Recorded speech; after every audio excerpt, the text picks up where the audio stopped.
अच्छा, एक सवाल है। आमतौर पे आप एफ-एन-ओ के बारे में सवाल नहीं लेते, उसके जवाब नहीं देते, लेकिन थोड़ा ये संकट में फँसे हुए हैं और ये कह रहे हैं कि निफ्टी ऑप्शन में 80,000 का लॉस कर दिया और कुल मिलाकर के इनके 9 लाख रुपए डूब चुके हैं ऑप्शंस में। अब ये आपसे मदद चाहते हैं कि क्या करें? देखिए, ऑप्शन से निकलने का एक ही तरीका है कि थोड़ा अपना मन कड़ा कीजिए। जो गया उसको भूल जाइए, उसको ट्यूशन फ़ी देके भूल जाइए। अब आप वहाँ पे क्यों गए, क्या गए, इसका डिस्कशन करना तो बेकार बात है। लेकिन आप सबसे बड़े खुद ही एग्ज़ाम्पल हैं, ऑप्शन में पैसा नहीं बनेगा। नहीं बनेगा तो नहीं बनेगा आपका, ख़ासकर क्योंकि आपको लगता है कि 250 की ट्रेडिंग डे में आपको 249 दिन पैसा बन जाता है, 250वाँ दिन आपको पूरा साल लेके उसके बाद भी आपके घर से लेके चला जाएगा। तो यहाँ से लॉस रिकवरी का मत सोचिए। आपका दिमाग में सबसे पहले आपके दिमाग में क्लैरिटी होनी चाहिए कि अपने आप को बचाइए कि 9 लाख का 18 लाख ना पहुँच जाए, क्योंकि ऑप्शन ऐसी बीमारी है ना, मैंने बोला था ना, ये तो जुए से भी गलत लत है। ये लग गई ना, तो उसके बाद तो आप घर में आएँगे, आपकी पत्नी के पर्स में भी पैसा मिलेगा तो आप लेके जाएँगे। इसलिए यहाँ से आप ये ना सोचिए कि रिकवर कैसे होगा, आप ये सोचिए कि 9 लाख के ऊपर मुझे लूज़ नहीं करना है, तो वहाँ से भागिए और जितनी तेज़ दौड़ के भाग सकते हैं, भागिए। और फिर आराम से सोचिए कि इन्वेस्टमेंट ही करना है और उसके बेसिस पे ही आगे बढ़ना है। नहीं बनेगा ऑप्शन से पैसा। अभी अपने आप को बचा लीजिए कि इससे ज़्यादा और घर से ना जाए। कभी-कभी लोगों के मन में ये रहता है कि जहाँ पर पैसा डूबा है, वहीं से पैसा वापस निकाल लें, कम से कम जितना पैसा गया है, वो तो वापस निकाल लें। उसके बाद फिर उसमें हाथ नहीं डालेंगे।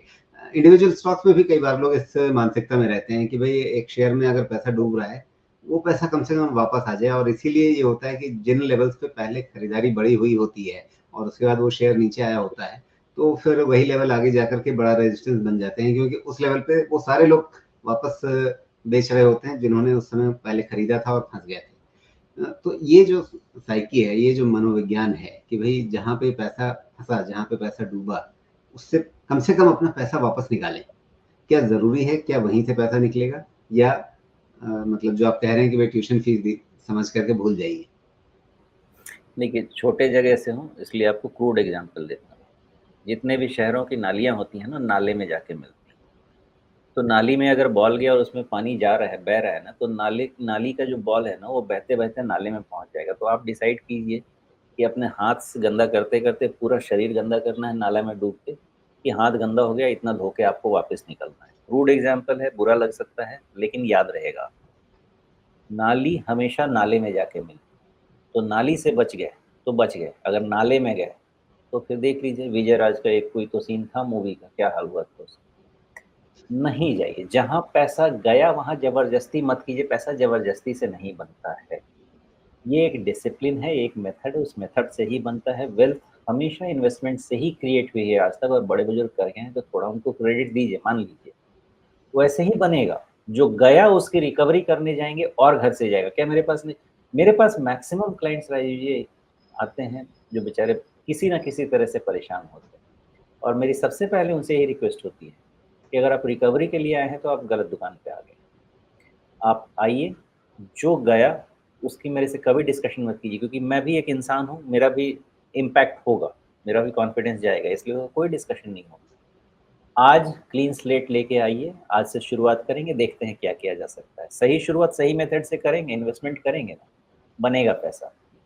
अब उसको और गंदा मत कीजिए। जी।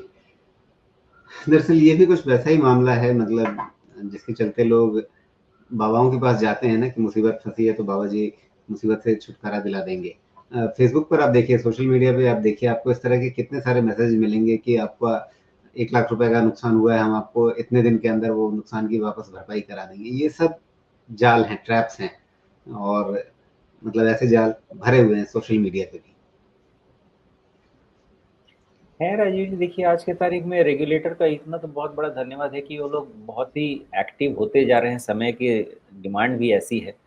लेकिन प्रॉब्लम क्या है ना राजीव जी, कि ये वायरस है। वायरस जितनी तेज़ी से फैलता है, उसका वैक्सीन उतनी तेज़ी से निकलता नहीं है। ये बहुत तेज़ी से फैल रहा है और इसको रोकने के लिए वैक्सीन नहीं चाहिए, इसको रोकने के लिए सेल्फ प्रिवेंशन चाहिए। जैसे कोविड में लॉकडाउन में हम गए थे ना, हमको खुद को भी उस डिसिप्लिन में लॉकडाउन करना होगा कि फ्री टिप्स क्यों मैंने ऐड किया कि फ्री टिप्स से बचिए। आप ही बचा सकते हैं, उस पे अगर रुक गए ना, तो फिर कुछ नहीं होगा। मैंने कई जगह देखा है कटिंग राजू जी, कई जगह देखा है कि आइए इतना प्रॉफ़िट बनता है, उतना प्रॉफ़िट बनता है। भगवान जाने वो लोग पकड़े क्यों नहीं जाते हैं। हमारे पास तो हर दिन कुछ ना कुछ सर्कुलर आ जाता है और हमारा ऐसे ही मतलब डर से हालत खराब हो जाता है, देखने भाई हमारा प्रोसेस एकदम ठीक-ठाक रहना चाहिए। बिज़नेस बढ़े ना बढ़े वो बात अलग है, जो है वो एकदम क्लीन रहे। हम उसी पे फ़ोकस रहते हैं ज़्यादा। लेकिन वहाँ पे आप जिनके पास जो रेगुलेटेड नहीं है उनको डर नहीं है ना कोई, डकैत को थोड़ी डर होता है। तो ये चीज़ का ध्यान रखिए और आप अपने आप को स्वयं बचा सकते हैं, बाकी कोई नहीं बचा